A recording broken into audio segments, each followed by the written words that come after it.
பெரியவா திருடிகளே சரணம். நல்லது நடக்கும், நல்லது மட்டுமே நடக்கும். இன்னைக்கு நம்ம வருடத்திற்கு ஒரு முறை செய்யக்கூடிய பூஜை முறையை தான் சொல்ல போகிறோம். அந்த ஒரே ஒரு பூஜையை நம்ம செஞ்சோம் அப்படின்னா நம்ம எந்த விதமான துன்பங்களும் வராது அப்படின்னு சொல்லிட்டு பெரியவா சொல்கிறாங்க. நம்ம எல்லாருமே யோசிக்கிறோம் என்னென்னா, ஒவ்வொரு கிரகங்கள் மாறும் பொழுதும் நமக்கு ஒவ்வொரு கட்டத்தில் கிரகங்கள் பெயர்ச்சி ஆகும்போதும் நமக்கு பயம் வருது. அதுவும் குறிப்பாக பார்த்தீங்க அப்படின்னா, சனி பகவான் மாறுறாங்களா, குரு பகவான் மாறுறாங்களா, 8ல் வராங்களா, 6ல் வராங்களா, 10ல் வராங்களா, 12ல் வராங்களான்னு எல்லாருமே பயப்படுறோம் இல்லைங்களா? 7.5 சனியா, அஷ்டம சனியா, அர்த்தாஷ்டம சனியா, ஒவ்வொன்றத்தையும் கேட்குறோம்.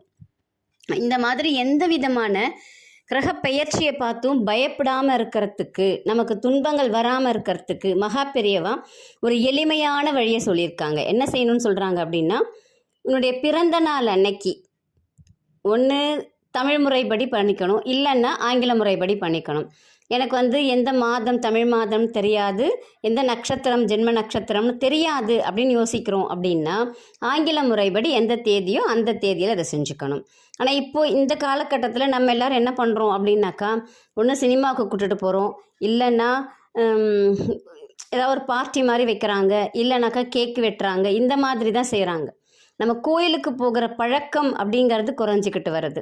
இதுக்கு முன்னாடி எல்லாமே சின்ன பிள்ளைகள் எல்லாரையுமே சரி கோயிலுக்கு கூட்டிகிட்டு போவாங்க, கழுத்தில் மாலையை போட்டு கோயிலை ஃபுல்லாக சுற்றி வருவாங்க. சாக்லேட் இருந்துச்சுன்னா சாக்லேட் எல்லாரும் கோயிலில் வர்றவங்க எல்லாருக்கும் கொடுப்பாங்க.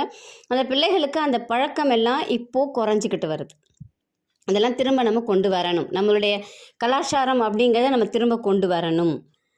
பெரியவா இதில் என்ன சொல்கிறாங்க அப்படின்னு பார்த்தீங்கன்னா, நவகிரகத்துக்கு பிரீத்தி பண்ணிட்ட அப்படின்னா அந்த ஒரு வருஷத்துக்கு எந்த பெயர்ச்சியுமே ஒன்றை தொல்லை பண்ணாது அப்படின்னு சொல்கிறாங்க.